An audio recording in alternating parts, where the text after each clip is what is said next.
ಸ್ನೇಹಿತರೆ, ಹೈದರಾಬಾದ್ನಲ್ಲಿ ರಶ್ಮಿಕಾ ಮಂದಣ್ಣ ಮತ್ತು ವಿಜಯ್ ದೇವರಕೊಂಡ ಅವರು ಅದ್ದೂರಿಯಾಗಿ ಆರತಕ್ಷತೆ ಕಾರ್ಯಕ್ರಮ ಮಾಡಿದ್ದಾರೆ. ಸಿನಿಮಾ, ರಾಜಕೀಯ, ಉದ್ಯಮ ಸೇರಿ ವಿವಿಧ ಕ್ಷೇತ್ರಗಳ ಗಣ್ಯರು ಈ ಸಮಾರಂಭಕ್ಕೆ ಸಾಕ್ಷಿಯಾಗಿದ್ದಾರೆ.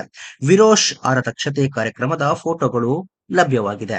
ಎರಡೂ ಕುಟುಂಬದವರು ಜೊತೆಯಾಗಿ ಆರತಕ್ಷತೆ ಕಾರ್ಯಕ್ರಮ ಮಾಡಿದ್ದಾರೆ. ಕನ್ನಡ, ತಮಿಳು, ಹಿಂದಿ, ತೆಲುಗು ಮುಂತಾದ ಭಾಷೆಯ ಚಿತ್ರರಂಗದ ಅನೇಕ ಸೆಲೆಬ್ರಿಟಿಗಳು ಬಂದು ನವ ಜೋಡಿಗೆ ಶುಭ ಹಾರೈಸಿದ್ದಾರೆ. ಕರ್ನಾಟಕದ ಹಲವು ಗಣ್ಯರಿಗೆ ಕೂಡ ರಶ್ಮಿಕಾ ಮಂದಣ್ಣ ಮತ್ತು ವಿಜಯ್ ದೇವರಕೊಂಡ ಅವರು ಆರತಕ್ಷತೆ ಕಾರ್ಯಕ್ರಮಕ್ಕೆ ಆಹ್ವಾನ ನೀಡಲಾಗಿದೆ. ಉಪಮುಖ್ಯಮಂತ್ರಿ ಡಿಕೆ ಶಿವಕುಮಾರ್ ಕೂಡ ಬಂದು ಶುಭ ಹಾರೈಸಿದ್ದಾರೆ.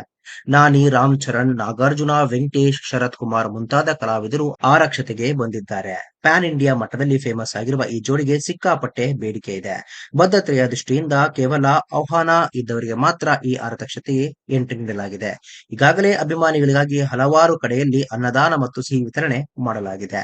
ಚಿತ್ರರಂಗದ ಅನೇಕರ ಜೊತೆ ರಶ್ಮಿಕಾ ಮತ್ತು ವಿಜಯ್ ದೇವರಕೊಂಡ ಅವರಿಗೆ ಒಡನಾಟ ಇದೆ. ಅಲ್ಲು ಅರ್ಜುನ್, ಸುಕುಮಾರ್, ಚಿರಂಜೀವಿ, ರವಿತೇಜ ಮುಂತಾದ ಸೆಲೆಬ್ರಿಟಿಗಳು ಬಂದು ನವ ಜೋಡಿಗೆ ವಿಶ್ ಮಾಡಿದ್ದಾರೆ. ಸ್ನೇಹಿತರೆ, ಈ ನವ ಜೋಡಿಗೆ ನೀವು ಕೂಡ ಶುಭಾಶಯವನ್ನ ಕೋರೋಣ. ಈ ಒಂದು ವಿಡಿಯೋ ಬಗ್ಗೆ ನಿಮ್ಮ ಅನಿಸಿಕೆ ತಪ್ಪದೆ ಕಾಮೆಂಟ್ ಬಾಕ್ಸ್ ನಲ್ಲಿ ತಿಳಿಸಿ. ಸ್ನೇಹಿತರೆ, ವಿಡಿಯೋ ಇಷ್ಟ ಆಗಿದ್ರೆ ಲೈಕ್ ಮಾಡಿ, ಶೇರ್ ಮಾಡಿ, ಚಾನಲ್ನ ಸಬ್ಸ್ಕ್ರೈಬ್ ಮಾಡಿ, ಹಾಗೆ ಬೆಲ್ ಐಕನ್ನ ಕ್ಲಿಕ್ ಮಾಡಿದ್ರೆ ಹೊಸ ವಿಡಿಯೋನ ನೀವು ಮಿಸ್ ಮಾಡೋದೇ ಇಲ್ಲ. ಮುಂದಿನ ವಿಡಿಯೋದಲ್ಲಿ ಭೇಟಿಯಾಗೋಣ.